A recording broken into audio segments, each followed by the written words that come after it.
Y en el video de hoy, el segundo día en París, no es precisamente algo que sea totalmente gratis, pero es algo a lo que tenía que venir porque es mi segunda visita aquí en París y la primera vez no vine a este museo. Así que el día de hoy estoy en el museo del Louvre.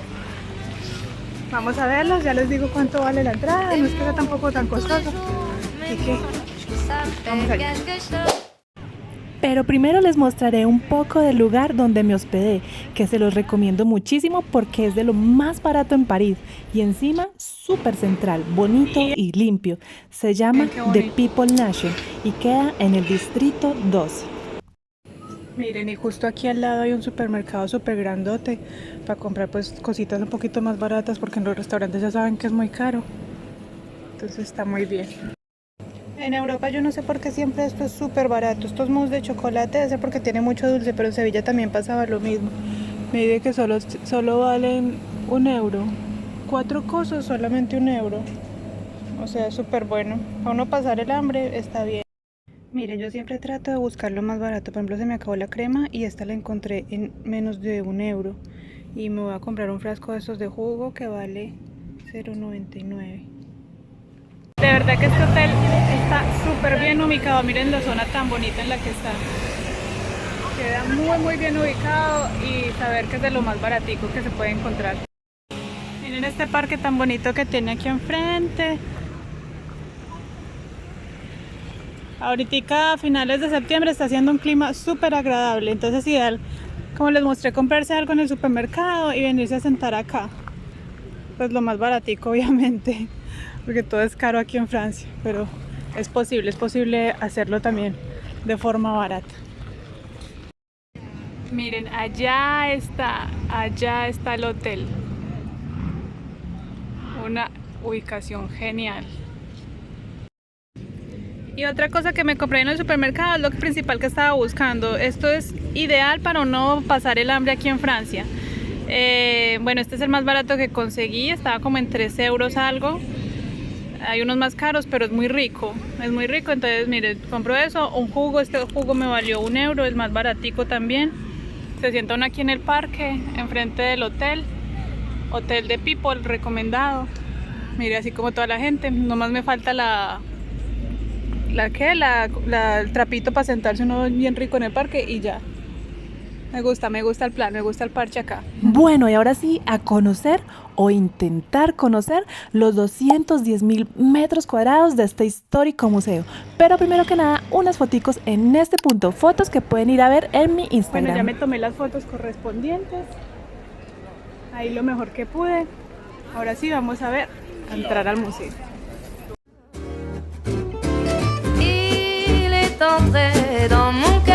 Oigan, esto sí que es una cosa inmensa y por supuesto lleno de gente por todos lados. Ahí en la entrada les dan a uno un mapita en todos los idiomas, eso es lo bueno. Entonces voy a recorrer un poco, la verdad yo estoy un poco ya cansada y de ver todas estas estatuas y todas estas cosas, todas estas culturas vi mucho en Egipto, entonces tal vez no me demore mucho acá. Y es que yo realmente, mire, esto es de Atenas. ¿Qué hace aquí en París? No tendría por qué estar acá. Yo disfruté más ver las cosas en su lugar más que venir a verlas en Europa.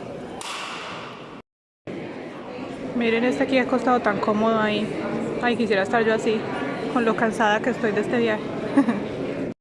Este museo, el más famoso de París, se inauguró en 1793 y es el Museo Nacional de Francia, consagrado tanto a las bellas artes como a la arqueología y a las artes decorativas anteriores al impresionismo. Y este lugar donde hay tanta gente, creo que es la Venus de Milo.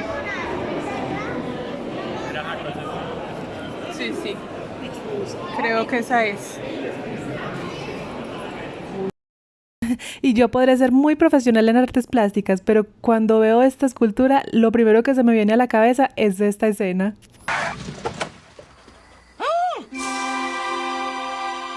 Preciosa Venus.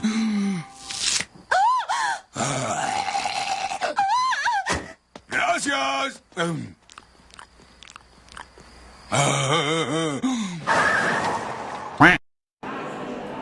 Y es que descubierta en abril de 1820 en Melos o Milo, en el archipiélago de las Cícladas, Esta estatua podría representar a Afrodita, diosa del amor. Venus es su nombre latino.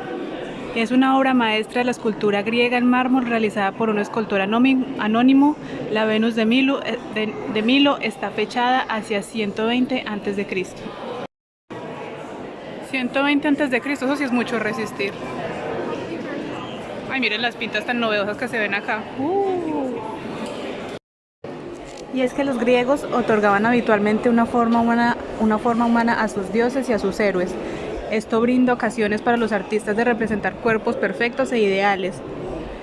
A este repertorio mitológico se añade el de los atletas que competían desnudos. De este modo, su victoria se celebra con la ofrenda de una estatua para dar las gracias a los dioses.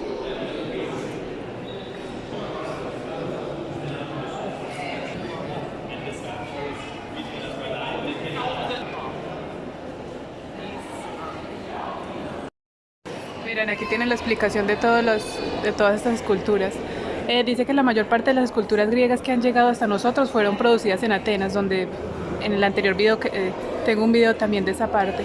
Gracias a las descripciones escritas podemos conocer las circunstancias exactas de su creación y su lugar de exposición. Los dioses y los héroes recibían un culto local, así pues, ciertas evocan santuarios precisos. Miren, todas estas estatuas deberían estar aquí donde estuvimos, en la Acrópolis, no acá en París, pero bueno.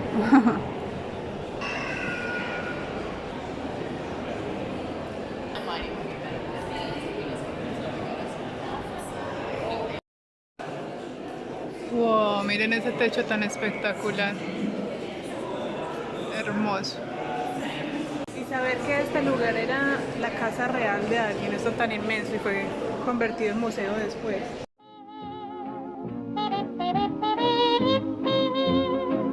Vamos a la parte de las pinturas italianas, lo que más busco, y ver a la Gioconda.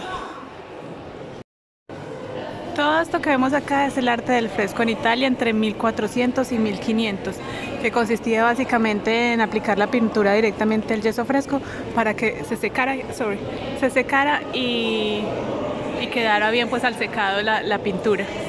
Esto tuvo mucho éxito y se utilizaba en lugares religiosos así como en lugares privados.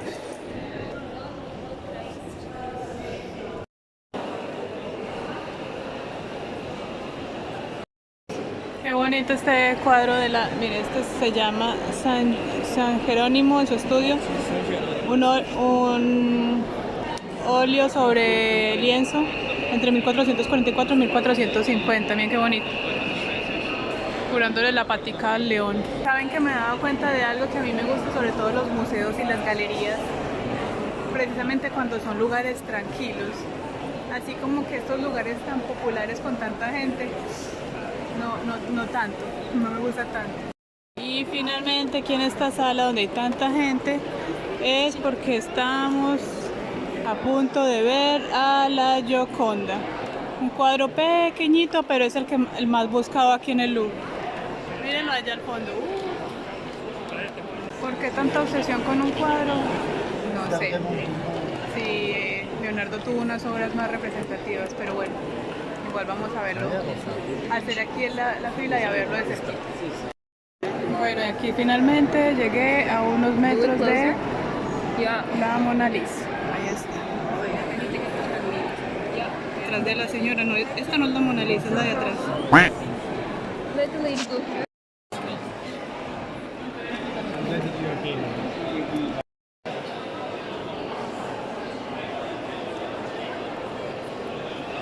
Wow, miren estas super pinturas de la Croix de 1798. Bueno, sí, escena de la masacre de yo no sé quién. Inmenso. Miren el nivel, este sí tiene más nivel que los que veía ahorita antes. Wow, esto está genial, el manejo de la luz, impresionante, miren eso. Oigan, este cuadro todos se parecen, mire, no sé si esa era la intención, pero todos tienen exactamente los mismos ojos, la misma mirada. Qué loco. Uf, esta sí me encanta, me parece súper potente. Miren. Se llama La muerte de Marat, pintada por Jacques David. Bueno, y yo no les había contado que la entrada al Museo del Louvre tiene un costo de 17 euros, que viene siendo esto en dólares y en pesos. Pero para recorrer este museo requerirías de muchos días, pues es uno de los museos más grandes del mundo, que recoge casi 35.000 obras que abarcan desde la prehistoria hasta el siglo XXI. Esto es demasiado grande, mire, aquí hay otro patio. Increíble que esto era la casa de alguien, Palacio Real. Muy, muy grande. No solo cuadros, también hay aquí como estas cosas antiguas, muebles y todo eso, de la época, no sé de qué época, de alguna época. Estoy que ya no quiero ver una pintura más, que no quiero ver una escultura más. Después de todo ese viaje a Egipto y tantos templos y tantas cosas, y ahora eso tan grande, ya no quiero más. Y es que sí, mi conclusión es que el Museo del Louvre es por supuesto un imperdible en París. Tiene tantas cosas interesantes por ver y es tan grande que de lo mismo grande se torna bastante cansado y abrumador. Mira la diferencia de precios. Increíble. Oigan, y aquí hago una pausa en este video para contarles que el tráfico de París es terrible, terrible, terrible. No tiene nada que envidiarle al tráfico de Bogotá. Yo no es que quiera hablar mal de París. París tiene cosas muy bonitas que ya todo el mundo dice, pero también hay cosas malas y son datos y alguien tiene que darlos. Regresándonos ya para el Charles de Gaulle desde París, la misma ruta fue y más o menos duró entre una hora y media en llegar el bus. Terrible, terrible, terrible. Cuando llegó el bus había muchísima gente esperando, señoras, niños, abuelos, de todo, a la chispa, porque no había parada pues con techito ni nada. Encima, bueno, llegó y el señor se bajó y se fue como 20 minutos, no sé para dónde. Todo el mundo se subió al bus, eso estaba súper lleno y nos dejó ahí esperando. Ya después el señor llegó y empieza a arrancar ese bus, pero no, eso andaba más una tortuga que ese bus, o sea, impresionante. Si uno se queja del tráfico de Bogotá, o sea, no, es que no tiene nada que envidiarle al tráfico de aquí de París, es increíble, eso no se movía, prácticamente había carros parqueados porque pues era tanto el trancón que era imposible. ¿Y qué es lo peor? Es el trato inhumano en esos buses. No hay, ni en el de que me subí ayer, ni en el de hoy, no hay aire acondicionado. Yo no puedo creer que en una ciudad que haga tanto calor en verano pase esto. Pues nunca me había tocado ni en Malta, ni en Barcelona, ni nada. No había aire acondicionado, todo el mundo iba sofocado, prácticamente a punto de desmayarse, los niños ya en peloticos del calor que estaba haciendo, todo el mundo sudando como unos cerdos prácticamente, y eso no se movía, era todo el tiempo ahí pegado. O sea, prácticamente todo el trayecto fue ¿a cuánto por hora? ¿Cuántos kilómetros andaba por hora? Como a 5 o 10 kilómetros por hora. O sea que ahí está para que, o sea, París no todo es perfecto, es una ciudad grande, caótica, bueno, otras cositas es que hay muchos homeless, pero como les digo, para uno vivir en una ciudad así, pues lo ideal es vivir con plata, porque si no, esa pobre gente que le toca ese trayecto todos los días, ay Dios mío, los compadezco. Terrible el tráfico de París, y el tráfico de París no tiene nada que envidiarle al tráfico de Bogotá. Bueno, y hasta aquí este video, espero les haya gustado, que les sirva para su viaje. No olviden suscribirse a este canal y nos vemos más adelante. Bye.